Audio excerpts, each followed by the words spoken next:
মায়ের পুজো শেষ পর্যায়ে, মানে আগামীকাল বিসর্জন বা দশমী বলা চলে আমাদের হয়ে। তোমার অবস্থা তো খুব খারাপ, গলার অবস্থাও খারাপ।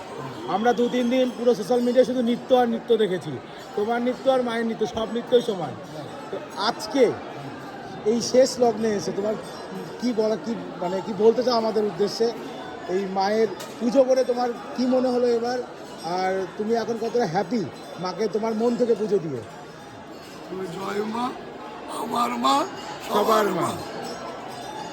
মায়ের তো চলে আসছে সময়, আসাটা প্রচুর আনন্দের থাকে, আজকে যাওয়াটা কখন আসবে, কি করবো না করবো অনেক কিছু। তো এখন তো মায়ের পুজো, যেটা বড় টেনশন থাকে, প্রথম পুজোটা আমাদের মায়ের আমাদের প্রথম পুজোটা প্রচুর পরিমাণে আমাদের টেনশন থাকে। সেই পুজো হচ্ছে আমাদের মা, তো মা আমরা তো করি না, মাই করে পুজো, তো মাই পার করে। তো সব মা আজকের দিনটাও ভালো ভালো পার করে দিল মায়ের কৃপা, মায়ের আশীর্বাদে। কিন্তু আগামী দিন আসলেই কেন, মা তো সবসময় বিরাজমান, তবু এই যে অবয়ব মায়ের, এটা তো সারা বছর পাই না আমরা, 4 দিনই পাই। তারপর তো ওই তো ভারাক্রান্ত মন, সেই দুঃখ, সেই বেদনা আমরা তো জানি মা সবসময় আমাদের আছে, কিন্তু ওই জায়গাটা আমাদের সব চলে আসবে সেই জিনিসটা।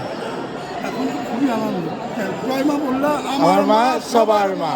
তোমার কাছে আর একটা ছোট্ট প্রশ্ন, তুমি যখন আরতি করো আর কি, সন্ধ্যা আরতি, যে কোনো পূজার সময়, তো দেখি তোমার সাথে একটা মায়ের কানেক্ট হয়ে যায় মন থেকে, একদম মানে চোখে চোখ, একদম হাসি খুশি।